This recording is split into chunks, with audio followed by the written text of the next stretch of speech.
Hi, this is the Business Guy. So here are the 10 things that Warren Buffett says to do with your money. Now, Warren Buffett is arguably the best known, most respected investor of all time. The fastest road to success is to find someone who is already successful and do what they do and then do it even better. When you're aiming to reach the top of the mountain, it is usually wise to closely follow the footsteps of those who have successfully reached the top. Your odds of investing success can increase exponentially if you learn and apply Buffett's best investing tips. One of the most popular pieces of Buffett advice is as follows. Rule number 1, never lose money. Rule number 2, never forget rule number 1. If you're working from a loss, it is much harder to get back to where you started, let alone earn gains. Number 2, get high value at a low price. In the 2008 Berkshire Hathaway shareholder letter, Buffett shared another key principle. Quote, price is what you pay. Value is what you get. Losing money can happen when you pay a price that doesn't match the value you obtain, such as when you pay high interest on credit card debt or spend on items you rarely use. Instead, live modestly like Buffett by looking for opportunities to get more value at a lower price. In fact, Warren Buffett wrote, whether we're talking about socks or stocks, I like buying quality merchandise when it's marked down. Number 3, click the like button below so YouTube promotes this video. Well, not really, but it would really help me out and I'd really appreciate it. Thanks so much. And you can also click the subscribe button below so that when more videos come out like this one, you'll be up to date right away. Number 3, form healthy money habits. In a 2007 address at the University of Florida, Buffett said, most behavior is habitual. They say that the chains of habit are too light to be felt until they are too heavy to be broken. Work on building positive money habits and break those that hurt your wallet. Number 4, avoid debt, especially credit card debt.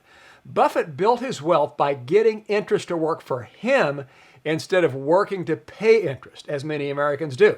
Quote, I've seen more people fail because of liquor and leverage. Leverage being borrowed money, Buffett said in a 1991 speech at the University of Notre Dame. Quote, you really don't need leverage in this world much. If you're smart, you're going to make a lot of money without borrowing it. Buffett is especially wary of credit cards. His advice is to avoid them altogether. Interest rates are very high on credit cards, Buffett once said. Sometimes they're 18%, sometimes they're 20%. If I borrowed money at 18 or 20%, I'd be broke. Number 5, keep cash on hand. Another key to ensuring security is to always keep cash reserves on hand. Quote, we always maintain at least $20 billion and usually far more in cash equivalents, Buffett once said in the 2014 Berkshire Hathaway annual report. Now, businesses and individuals alike might get an itch to put liquid cash to work through investments. Quote, cash, though, is to a business as oxygen is to an individual. Never thought about when it's present. The only thing in mind when it's absent, Buffett said.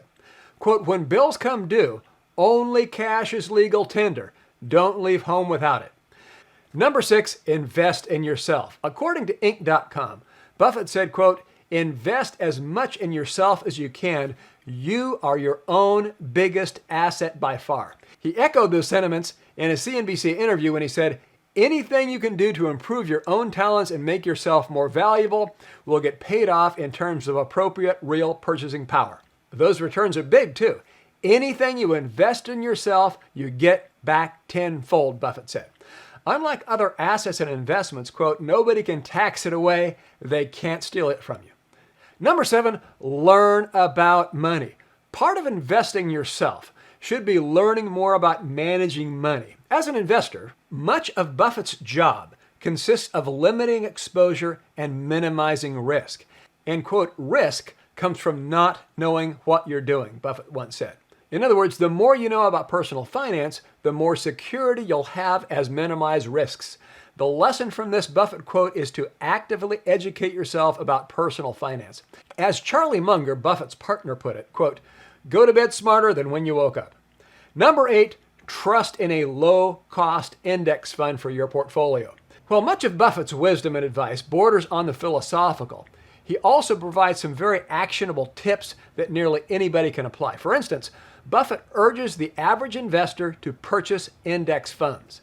He says put 10% of the cash in short-term government bonds and 90% in very low-cost S&P 500 index funds, he wrote in his 2013 letter to Berkshire Hathaway shareholders. Buffett has given this advice for years. Quote, if you invested in a very low-cost index fund where you don't put the money in all at one time, but average over 10 years, you do much better than 90% of people who start investing at the same time. Buffett said in a 2004 Berkshire Hathaway annual meeting. Number 9, give back. According to Forbes, Buffett once said, if you're in the luckiest 1% of humanity, you owe it to the rest of humanity to think about the other 99%. As a top member of the 1% himself, Buffett makes it a point to put his money where his mouth is. Along with Microsoft co-founder Bill Gates, Buffett is a founder of the Giving Pledge, which is a promise made by more than 100 billionaires to give their fortunes away to help humanity. While you might not be a billionaire yet, you can still enrich your life by giving back. And finally, number 10, view money as a long-term game. Buffett once said, someone's sitting in the shade today because somebody planted a tree a long time ago. And it's true. Planting and nurturing the seeds of financial success now will lead to shade to enjoy later in life. That shade might include freedom from debts, a secure retirement, or the ability to cover the cost of college for your children. Such a long-term view of money is central to Buffett's investing decision. In his 2014 letter to shareholders, he said people should, quote, invest with a multi-decade horizon. Their focus should remain fixed on attaining significant gain on purchasing power over their investing lifetime. He urged investors not to focus on moments of stock market volatility or economic crisis. Building true wealth and financial security takes time, and you'll likely encounter financial challenges along the way. But viewing your finances as a lifelong endeavor can help you stay on course despite the hardships. And that gives you a financial foundation that will last. How can other people tap dance to work? What's the secret of that? You find your passion. You find your passion. I was very, very lucky to find it, when I was 7 or 8 years old. And fortunately, my children have found their passion. One son loves farming like nothing else. One son loves music like everything else. And all three of them love philanthropy and what they get to do. You're lucky in life when you find it. And you can't guarantee you're going to find it in your first job out. But I always tell the college students that come out, I say, take the job that you would take if you were independently wealthy. You're going to do well at it. If you think you're going to be a lot happier if you've got 2X instead of X, you're probably making a mistake. You ought to find something you like that works with that, and you'll get in trouble if you think that making 10X or 20X is the answer to everything in life, because then you will do things like borrow money when you shouldn't, or maybe cut corners on things that your employer wants you to cut corners on. Or it just doesn't make any sense. You won't like it when you look back on it. 3 things in hiring people: look for integrity, intelligence, and energy. And he said if the person didn't have the first 2, that the latter 2 would kill them. Because if they don't have integrity, you want them dumb and lazy. You don't want them smart and energetic. It never bothered me if people disagreed with what I thought, as long as I felt I knew the facts. There's a whole bunch of things I don't know a thing about. I just stay away from those. So I stay within what I call my circle of competence. Tom Watson said it best. He said, I'm no genius, but I'm smart in spots, and I stay around those spots. Well, I try and stay around those spots, and I just don't have a problem if somebody says, you're wrong on something. I go back and look at the facts, and I think that really is much more important, frankly, than having a few points of IQ or having an extra course or 2 in school or anything of the sort. You need emotional stability.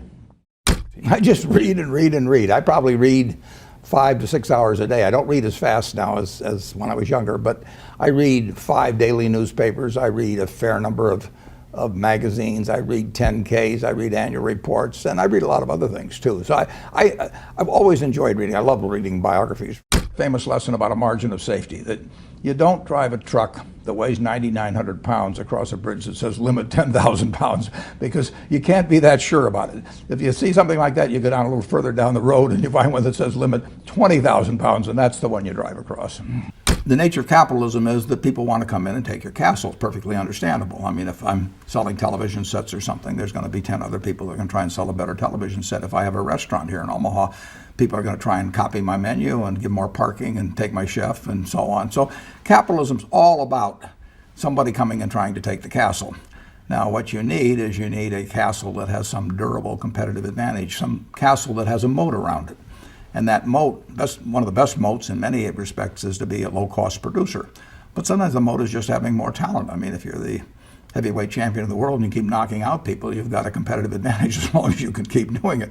And it's very profitable if you're the one that happens to be able to do it. If you can turn out great motion pictures, I mean, Steven Spielberg, I mean, he's a fellow to bet on, and it has enormous economic value. You'd be surprised at my days. I mean, they're very unstructured, no meetings, none. I mean, I don't like meetings, and I read a lot. I wish I were a faster reader. I'd get more done, but I do read a lot, and I'm on the phone a moderate amount. Our businesses run themselves basically out there. My job is allocating capital, and that's what I'm thinking about. But I don't like to have things all packed hour to hour to hour. And Bill and I are both extraordinarily lucky. I mean, we really get to do what we like to do, the way we want to do it, with people that we choose to be around, and they're terrific. I mean, we've really got everything our way, and we're very fortunate. And in his world, he has a different kind of pace than I have, but we both love it the way we do it. And my guess is that we're each the most productive in that particular mode too, because it fits our personalities and aptitude. Who was Ben Graham? He was your primary mentor, model? He was a wonderful man, and he was my professor at Columbia. I read his book when I was 19 at the University of Nebraska, and I'd started investing when I was 11, and I started reading about it when I was like 7. So I'd gone through I read every book in the Omaha Public Library that there was by the time I was 12 on investing and stock market. And I had a lot of fun, but I never really found out, I never got grounded in anything. And it was entertaining, but it wasn't going to be profitable. And then I read Graham's book, The Intelligent Investor, when I was at the University of Nebraska. And that just opened the whole thing up to me. Yeah, and I named my oldest son is named Howard after my dad, Graham Buffett, and he was a marvelous man. Never expected anything from me in return. Ben Graham, in his low teens, looked around and he looked at the people he admired, and he said, I want to be admired, so why don't I just behave like them? And he found there was nothing impossible about behaving like them. And similarly, he did the same thing on the reverse side in terms of getting rid of those qualities. You have given a lot of fabulous advice, but what's the best advice that you've ever received? Well, I received it in a variety of forms, particularly from my father when I was very young. But I mean, he basically, I think, taught me how to live. Not that I did it perfectly or anything like that, but I mean, he was giving me lessons, but he wasn't doing it by preaching to me. He was doing it by example. But basically, well, the biggest lesson, in a sense, I got is the power of unconditional love. I mean, I think there is no power on earth like unconditional love, and I think that if you offer that to your child, I mean, you're 90% of the way home, and there may be days when you don't feel like it. It's not uncritical love. That's a different animal. But to know you always can come back, I mean, that is huge in life. That takes you a long, long way. And I would say that every parent out there that can extend that to their child at a very young age, it's going to make for a better human being. And you felt like you got that kind of unconditional love from your dad? I absolutely did, yeah. That is a powerful thing. It is a powerful thing. Thanks for watching. Please let me know what you think by leaving your comments below. Please like, subscribe, and share this video with others. This is The Business Guy.